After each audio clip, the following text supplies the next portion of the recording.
तो हम लोग ये ढूंढ रहे थे कि ये क्वेश्चन कह रहा है ना,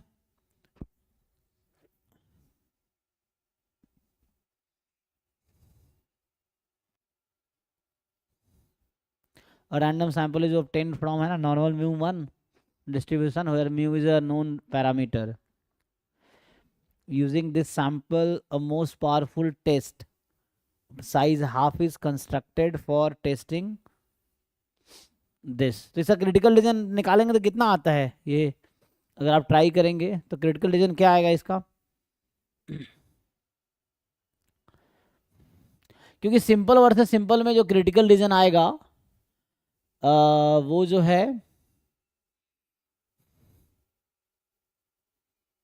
यहाँ साइज क्या सेम रखना है, साइज 1 - बीटा होगा।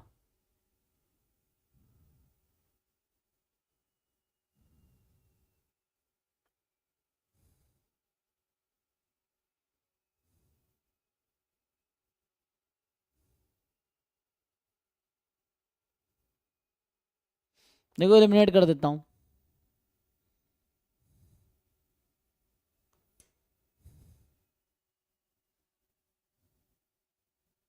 जैसे यहाँ 0 और 1 है ना, तो जैसे आप लोग जानते होंगे ना likelihood function under H0 upon likelihood function under H1, तो ये लेस देन इक्वल टू के, ये क्रिटिकल रीजन आता है इसका। और इसमें अगर सॉल्व करेंगे तो क्या आएगा रिजेक्शन रीजन, ये देखना है कि इसमें सॉल्व करने के बाद हमें क्या मिलेगा।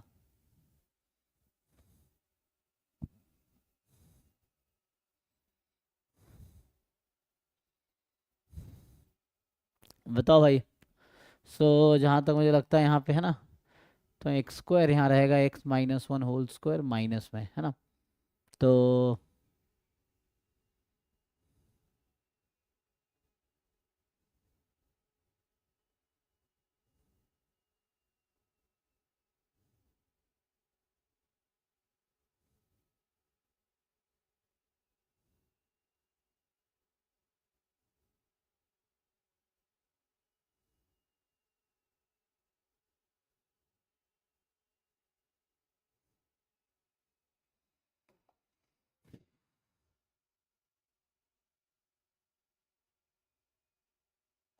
मैं कहना चाह रहा हूँ कि जैसे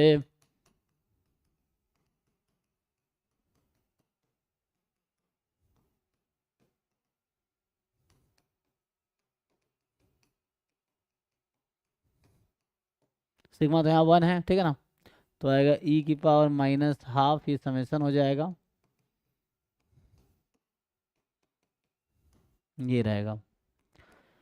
तो इसको एक बार 0 रख दोगे,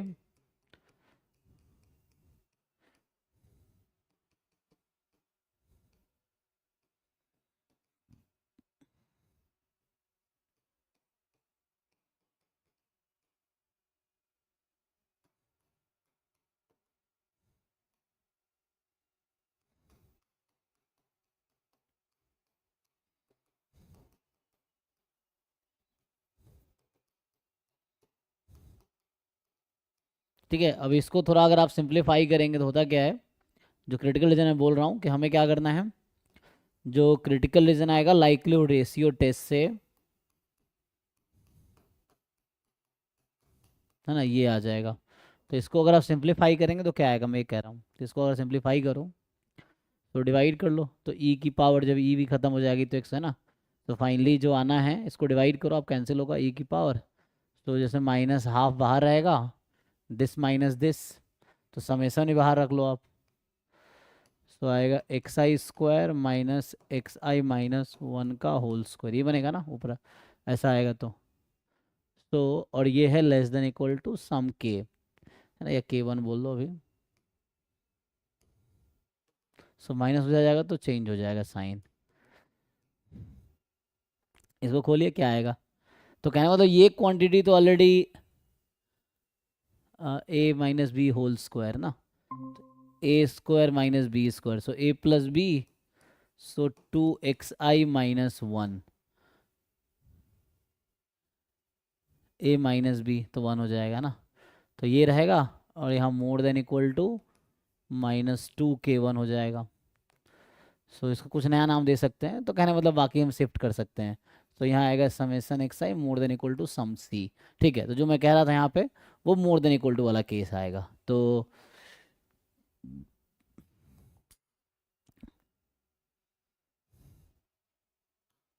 इसका जो क्रिटिकल रीजन आएगा कि reject H naught if x bar या समेसन, वही बात है, more than equal to sum c s c one, ये आएगा।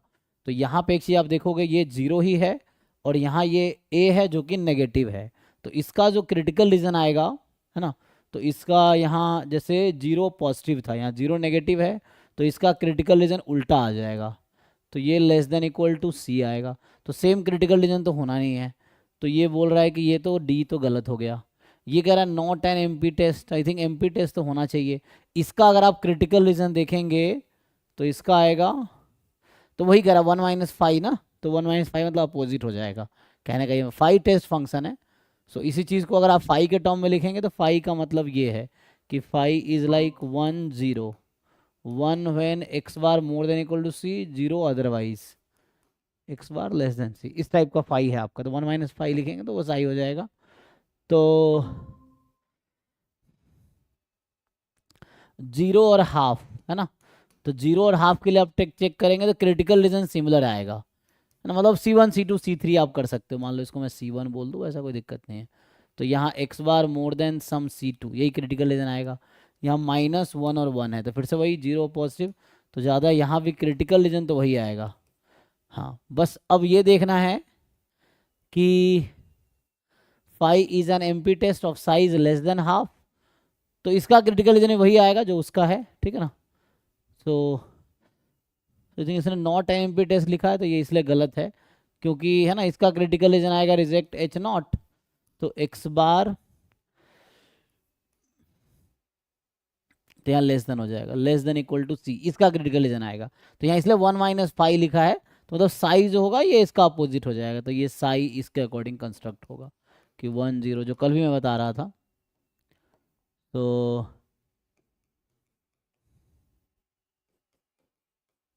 ऐसा हो जाएगा। एंड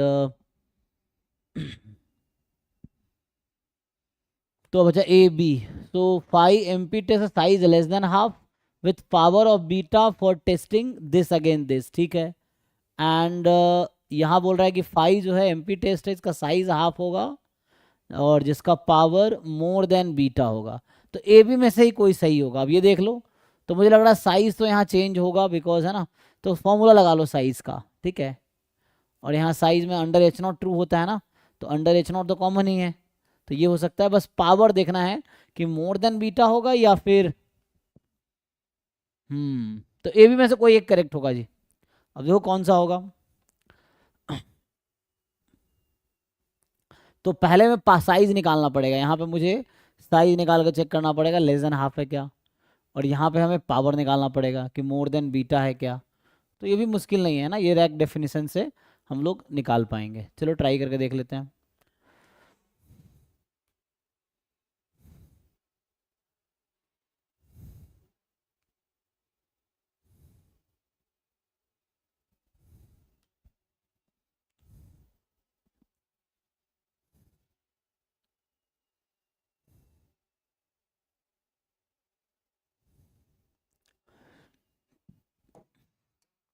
चलो इसका ट्राई करते हैं। हम लोग क्या करते हैं, सो है ना, ये तो मैं ऑलरेडी आउट कर रखा है सी डी को।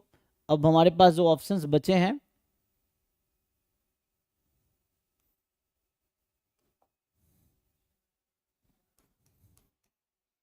ए बी में से कोई बचा है ना।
देखिए जी बताओ, तो मैं कह रहा हूँ इसका साइज निकालो।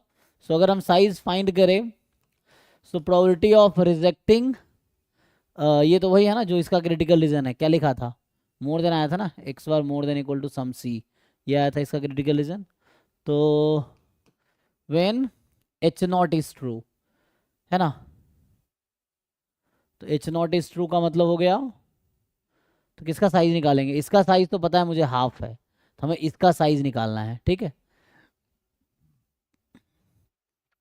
तो when mu is equal to -1, तो यहाँ से एक्स बार जेड बनाने के लिए माइनस म्यू, तो +1 अपॉन सिग्मा बाई √10, सो 1/√10, यहाँ मोर देन इक्वल हो जाएगा सी प्लस, नहीं हमें तो हाँ C+1 upon 1/√n, when mu is equal to -1, ये तो यूज़ कर लिया ऑलरेडी।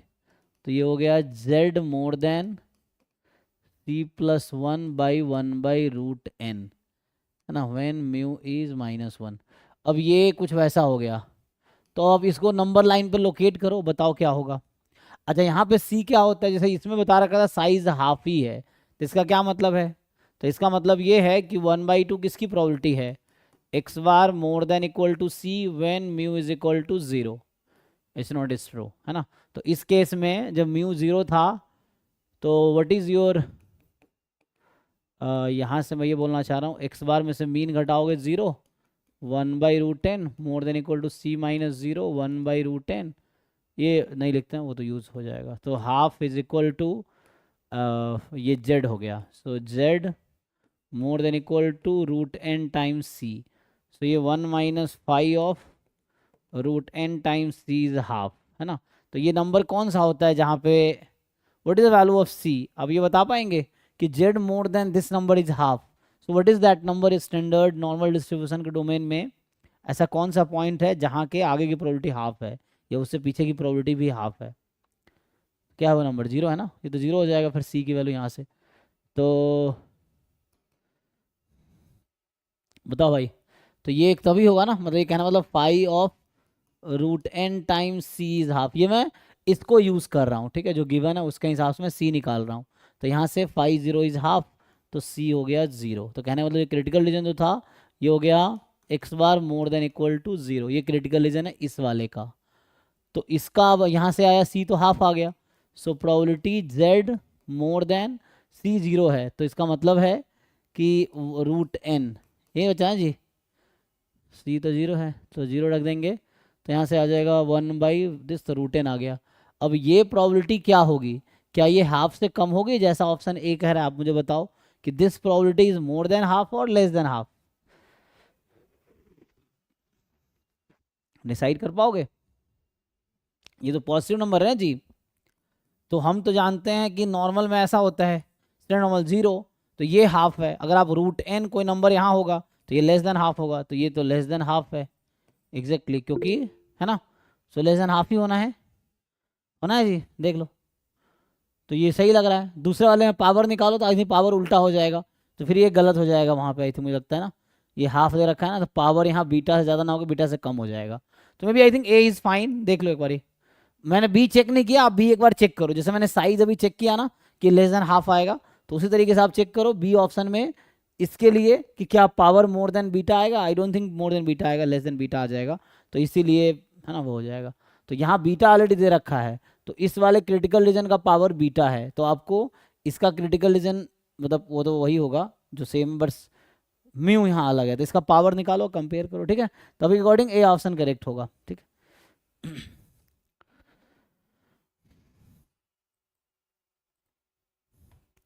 हाँ जी भाई भवन, थोड़ा वेट करो, ठीक है, इसको कंप्लीट करते हैं फिर डिस्कस करते हैं।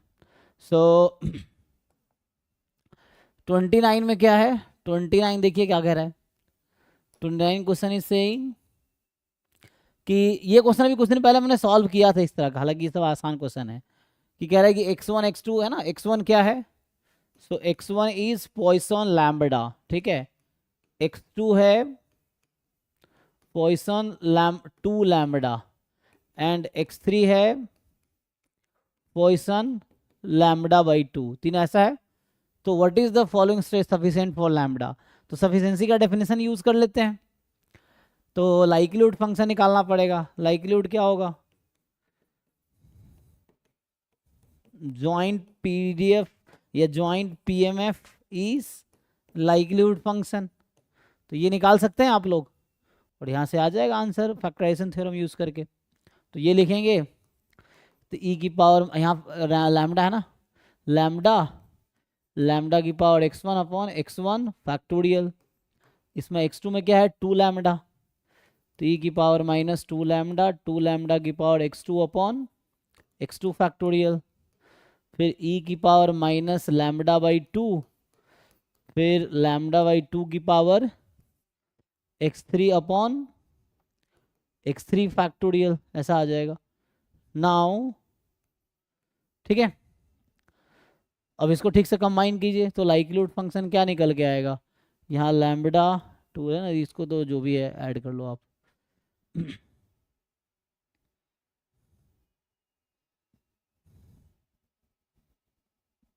7/2 हो जाएगा, तो यहाँ पावर पावर ऐड हो जाएगा ना, तो 7 लैम्बडा बाई 2, और फिर यहाँ देखो यहाँ लैम्बडा की पावर x1 है, यहाँ लैम्बडा की पावर क्या रहेगी x2, मैं तो मेनली वही देखना ना कि लैम्बडा की पावर क्या है, तो इसका एक्सपोनेंशियल फैमिली में ब्रेक करो, तो यहाँ लैम्बडा की पावर या लॉग लगा दो अभी, तो कोई दिक्कत तो है नहीं, तो लैम्बडा की power x1 plus x2 plus x3, और बाकी जो नंबर रह गया उसको मैनेज कर लो, जैसे 2 बच गया तो 2 की पावर x2, यहाँ हाफ रह गया तो हाफ की पावर x3 ऐसा रहेगा, अपॉन में x1 factorial x2 factorial x3 factorial, ऐसा कुछ है देख लो। फैक्टराइजेशन थ्योरम क्या कहता है कि if you can likelihood function as g of, है ना, t कॉमा लैम्बडा और h ऑफ x, तो यहाँ सैम्पल साइज 3 है, सो इस पर फिट करो और बताओ कि what is that t, factorization theorem use करो, बताओ t ऐसा क्या होगा, तो वही t सफिशिएंट एस्टिमेटर होगा।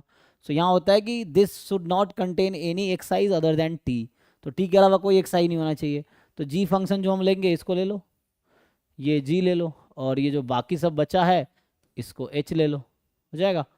तो what is x1 plus x2 plus x3, यही d आ गया, देख लो। किसी डाउट है बताओ, ठीक है जी। सो इस पेपर का ये 2024 के ISI एम स्टैट्स का पेपर है, ये उस पेपर का ऑब्जेक्टिव पार्ट जो है QMA पार्ट, उसका मतलब PSA पार्ट है ना, PSA पार्ट का लास्ट क्वेश्चन है 2024 जो है ना ISI एम स्टैट्स का पेपर है उसका है। देखो ठीक है भाई, तो जो इनको जो भी क्वेरी है इस क्वेश्चन के बाद डिस्कस करेंगे, ये पेपर कंप्लीट हो जाएगा। तो n कोई इंटीजर है यहाँ पे, है ना, इस क्वेश्चन में है n कोई इंटीजर है, और box contain n balls numbered 1 to n। अच्छा, सो एक बॉक्स में n बॉल है जहाँ 1 लिखा है, 2 लिखा है, 3 4 है, इस तरह से बहुत सारे, सो 1 से लेकर n तक है। अ सिंपल रैंडम, अच्छा ये रैंडम सैम्पलिंग का क्वेश्चन है, तो a simple random sample s of size n is selected with replacement, अच्छा रिप्लेसमेंट के साथ, फ्रॉम द बॉक्स। ठीक है, तो निकाला फिर वापस रखा फिर निकाला, वैसा, तो ईच एलिमेंट है equal chances of being selected, है ना, वैसा है। तो है ना, सिंपल रैंडम सैंपल में क्या होता है भाई कि ईच आउटकम या ईच सैंपल पॉइंट या each sample unit has equal chances of being selected, and I from 1 to n है, WI डिफाइंड है 1 अगर ith ball is selected in S, WI 0 otherwise. So W1 1 कब होगा जब first ball select हुआ, W2 1 कब होगा जब सेकेंड बॉल सेलेक्ट हुआ, W3 1 कब होगा जब थर्ड बॉल सेलेक्ट हुआ, एंड सो ऑन। तो आपके पास टोटल कितने रैंडम वेरिएबल है अब, क्योंकि आपने W1 W2 और WN इस तरह का है, ठीक। तो और ईच WI जो है बर्नौली है, आप ये देख पा रहे होंगे, क्योंकि इसका सपोर्ट क्या है 1 या 0, तो किसी भी रैंडम वेरिएबल जिसका सपोर्ट 1 या 0 मतलब बर्नौली है, तो ये बर्नौली रैंडम वेरिएबल है। So Bernoulli P, so what is that P, so P हो गया WI इज इक्वल टू 1, यही P है। सो क्या होगा P की value, so probability WI is 1, WI is 1 का मतलब है कि ith बॉल इज सेलेक्टेड।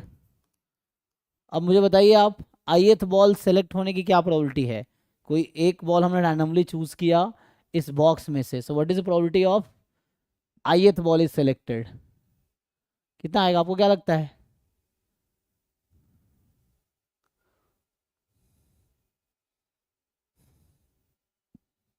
तो हम लोग कितने ड्रॉ कर रहे हैं, simple random sample of size n is drawn. तो आपने साइज n है ना विथ रिप्लेसमेंट है, तो जैसे हम लोग n बॉल ड्रॉ करें ith बॉल आएगा, इसकी क्या प्रोबेबिलिटी है, तो ith बॉल एक है कितने में से, एक है ना, 1 to n में से होना चाहिए, यहाँ पे भी सोच रहे हैं। तो जो n सेलेक्टेड बॉल है उसमें से ith आना चाहिए, तो n चूज 1, और हम कितने सेलेक्ट कर रहे हैं, अच्छा एक सेलेक्ट तो हमने n किया था, तो उसमें एक ये होने चाहिए, तो बाकी जो बचे होंगे, हाँ मेन तो यही निकालना है आपको, व्हाट इज द प्रोबेबिलिटी, यही निकालना है ना। तो क्या होगा, पूछना क्या चाह रहा है ये पूछ रहा है कोवेरिएंस विथ रिप्लेसमेंट है ना, तो ईच ड्रॉ जो है वो तो इंडिपेंडेंट हो जाएगा है ना। पहला ड्रॉ में क्या आ सकता है, कुछ भी आ सकता है, दूसरे ड्रॉ में कुछ भी आ सकता है, तीसरे में सब तो इंडिपेंडेंट है एक्चुअली। ठीक है जी, आपको समझ आ रहा है, जिसमें कह रहा हूँ कि ये विथ रिप्लेसमेंट था। तो पहला मान लो तुमने क्या किया, तुमने n बॉल्स ड्रॉ किए, टोटल कैपिटल n है, इसमें से आप स्मॉल n बॉल्स ड्रॉ कर रहे हो, तो वैसे तो टोटल नंबर ऑफ वे हो गया ना, यहाँ एक के n पॉसिबिलिटी है तो n की पावर n, और आपको चाहिए एक ith बॉल, तो ith बॉल तो फिक्स है, तो बाकी क्या हो सकता है, तो बाकी कोई भी हो सकता है, तो ये आ जाएगा n-1, इसकी पावर एक तो फिक्स है ना, ith बॉल आएगा, और बाकी के पास आपके पास n-1 चॉइसेस हैं, कितने ट्रायल पे, n-1 ट्रायल पे, तो ये प्रोबेबिलिटी आ गई, इसको ठीक से फिट करोगे तो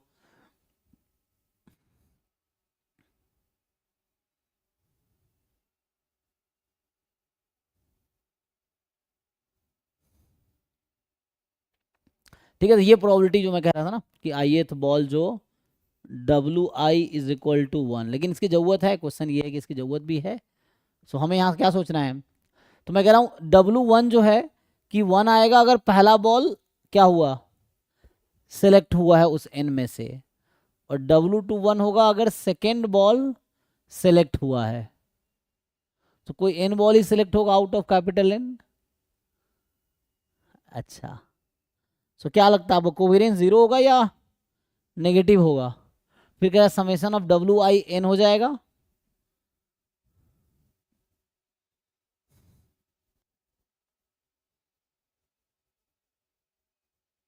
अच्छा ये तो W1 WWN ये कैपिटल N तक जाएगा एक्चुअली, एक मिनट, तो हम तो स्मॉल n ड्रॉ किया ना, क्योंकि W1 का क्या मतलब है, रैंडम वेरिएबल 1, अगर पहला बॉल तो कोई भी आ सकता है n में से, there are capital N number of balls, ठीक है ना, ठीक है वो तो सही है, मैं प्रोबेबिलिटी से लिखता हूँ, ये जो WI है दैट विल बी बर्नौली, क्योंकि हम लोग स्मॉल n बॉल जरूर ड्रॉ कर रहे हैं, बट उस n में से कोई भी आ सकता है ना, जो आपके पास टोटल n बॉल्स हैं, बट हाँ वो n कितने आएंगे तो वो मैं लिख रहा था एक पर्टिकुलर बॉल को है ना, मैं लिख रहा था ith बॉल, तो वो भी ठीक है। सो अभी मेरे लिए ये बर्नौली P, लेकिन डिस्ट्रीब्यूशन निकालने की ज़रूरत तो नहीं है।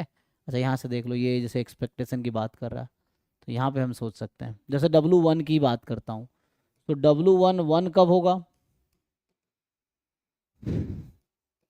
जब फर्स्ट बॉल इज सेलेक्टेड या बॉल नंबर्ड 1 इज सेलेक्टेड, और इसकी क्या प्रोबेबिलिटी होगी कि पहला लिखा हुआ बॉल सेलेक्ट होगा, तो ये था n की पावर n,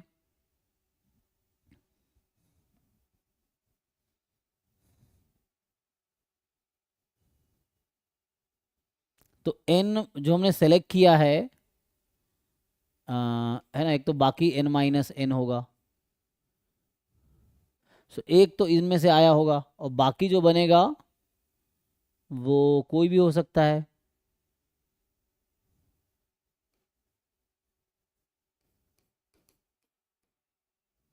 नहीं इसमें n-1 में से कोई भी हमें चाहिए, एक n-1, इस तरह को सोचना पड़ेगा आपका ना, तो एक तो कैपिटल N में से एक हम पहले ही सेलेक्ट कर लेते हैं, ठीक है, कैपिटल N में से एक पहले हमने सेलेक्ट कर लिया पहला बॉल, बाकी जो बना कैपिटल n-1 उसमें से स्मॉल n-1, लेकिन ये तो तब यूज़ कर पाएंगे ना हम जब विदाउट रिप्लेसमेंट होगा, तो हमें तो यहाँ विथ रिप्लेसमेंट है, तो इसको ठीक से लिखना पड़ेगा।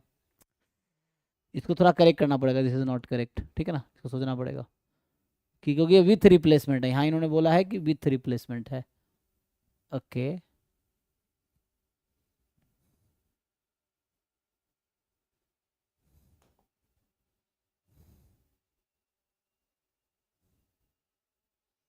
अच्छा, ये तो मुझे अच्छा कौन सा ट्रू है, तो वैसे तो ये सीधा सीधा ये दिख, इसके बारे में सोचो रहा क्या है ये। Okay WI from 1 to N, इसका क्या सम होगा, वो जो हम निकाल रहे थे उसकी जरूरत भी हालांकि नहीं है अभी, लेकिन मैं देखता हूँ क्या होगा। जैसे मैं कह रहा हूँ W1, मान लो अभी के लिए, मान लो हमने क्या किया कि हमारे पास ऐसा है 1 2 3, बीच में N है और ये कैपिटल N तक जाता है। तो अभी के लिए मैं मान लेता हूँ कि यही पहला N बॉल सिलेक्ट हो गया। तो इसका क्या मतलब है, तो जैसे 1 लिखा वो सिलेक्ट हुआ, 2 लिखा वो सिलेक्ट हुआ एंड सो ऑन। तो इसका मतलब है कि इस केस में W1 की वैल्यू 1 है, W2 की वैल्यू 1 है, WN की वैल्यू 1 है अकॉर्डिंग टू दिस डेफिनेशन, इस डेफिनेशन के अकॉर्डिंग। फिर जो अगला नंबर होगा WN+1 वो 0 हो जाएगा। क्यों, क्योंकि WN+1 जब लिखेंगे तो 1 होगा या 0 होगा, 1 कब होगा, अगर N+1th बॉल सेलेक्ट हुआ है, लेकिन वो तो यहाँ नहीं हुआ है क्योंकि मैंने ये कहा कि यही इतना ही सेलेक्ट हुआ। मान लो एक केस ले रहा हूँ, टोटल कैपिटल N बॉल, हम स्मॉल n ड्रॉ कर रहे हैं, तो ये सेलेक्ट हुआ तो ये 0 हो जाएगा, आगे WN 0 हो जाएगा। तो इसका सम आपको क्या लगता है, तो हमेशा इसका सम तो कितना आएगा जी, स्मॉल एन ही आएगा, हाँ है ना, क्योंकि जो स्मॉल एन बॉल आप ड्रॉ करोगे उसके करस्पॉन्डिंग WI की वैल्यू 1 होगी और बाकी के करस्पॉन्डिंग 0 होगी। तो ये बाकी चीजें निकालने की जरूरत ही नहीं एक्चुअली, है ना। So the following statement is true पूछा है, एक ही ऑप्शन करेक्ट होगा इसमें, तो लग रहा है ये, तो मुझे लग रहा है यही सही है, तो बाकी चेक करने की जरूरत ही नहीं है, कोवेरियंस निकालने की और ये सब। और हालांकि यहाँ पे क्या ना कोई एन है, जैसे मैं बोल रहा हूँ कि W1 W2 इंडिपेंडेंट है क्या, तो डिपेंड करेगा, है ना, कि एन वैल्यू किस पे आ रही है।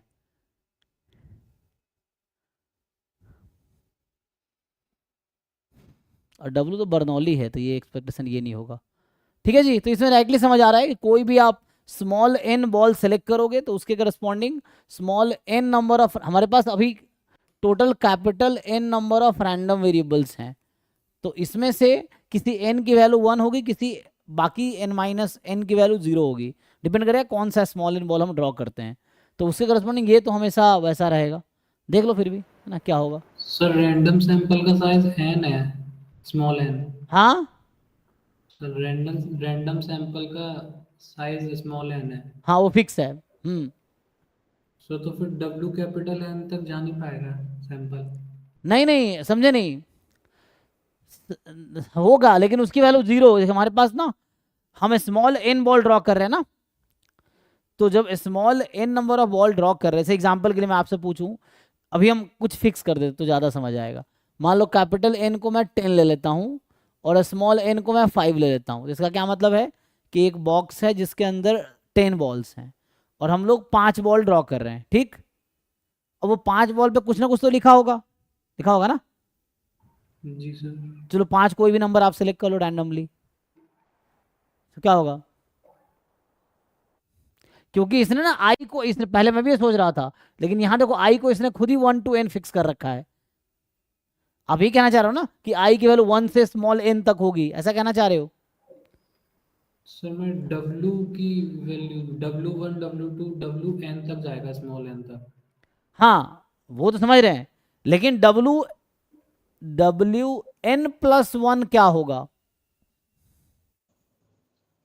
इसका मतलब है कि वो बॉल जिसपे n+1th लिखा है।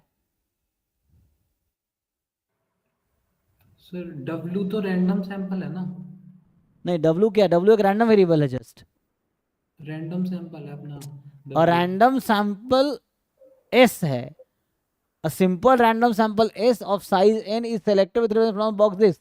Define W तो एक रैंडम वेरिएबल है एक्चुअली, अच्छा ठीक से बढ़िया, डिफाइन, इसने डिफाइन किया है WI को, जिसमें समझाऊं कि मैंने कहा 10 बॉल है, मैं अभी समझने, मान लो आप कि एक बॉक्स है जिसमें 10 बॉल्स हैं, 1 2 3 इस तरह 10 तक लिखा हुआ है, तो आप कोई 5 बॉल सेलेक्ट कर लोगे, तो मान लो हो सकता है आप सेलेक्ट कर लो 1 3 5 7 8 9 या 5 7 8, ये मान लो, ये आप 5 बॉल अपने ड्रॉ किया रैंडमली, ये 5 आ गया, तो इसके अकॉर्डिंग W1 की वैल्यू 1 है, W2 की वैल्यू 0 है।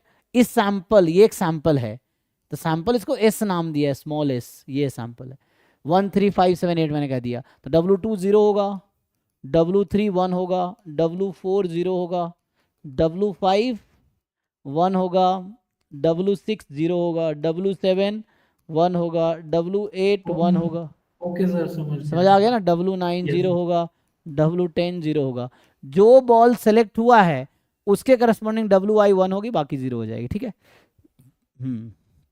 तो बाकी चेक करने की जरूरत नहीं है, सिंगल करेक्ट और स्टेटमेंट है, एक ही ऑप्शन करेक्ट होगा, तो इसमें बी ऑप्शन करेक्ट है। और इसके साथ अभी हमने लास्ट के कुछ क्लास से ये ISI है ना 2024 का सॉल्व कर रहे थे। बताइए श्रीकांत, और क्या पेपर हम लोग सॉल्व कर लिए हैं? तो इसमें क्या रह गया अब? अभी हम लोग 2024 का भी कंप्लीट किया ना, ये आपको खुद से सॉल्व सर करना है। अब हम किसी पेपर के सब्जेक्टिव करें एक हाथ, मतलब हाँ, तो मैं 2022 23 सर 2022 कर लिया है, ये हो गया। आई थिंक 2021 का भी हो गया है क्या? 2020 वाला हुआ है पेपर? आई थिंक ये पेपर अभी तक हो गया है ऑब्जेक्टिव में। Yes sir, I don't think 2020 हुआ है। जैसे हम लोग लास्ट टाइम जब कर रहे थे तो 21 तक सॉल्व किया था, पहले 23 से ही स्टार्ट किया था, 23 22 21 हुआ है। सो आगे ये सब हो गया है, ये भी सब हुआ है। अच्छा, तो 23 का ही चल रहा है अभी तो बहुत।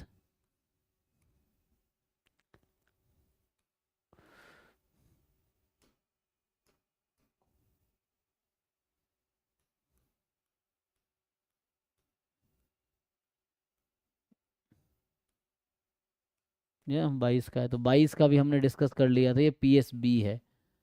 21 का भी हो गया है।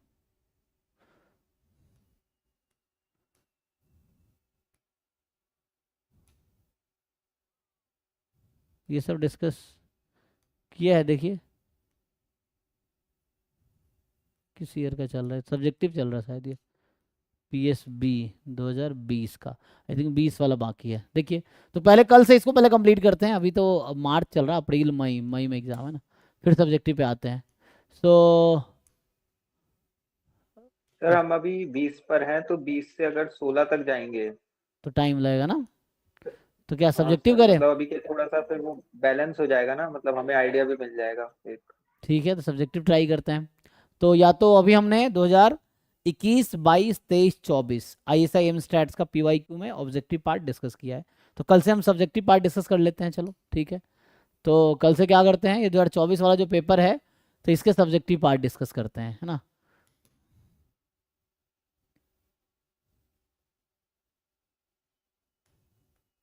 है ना, ये जो बुक है, तो इसमें हम लोग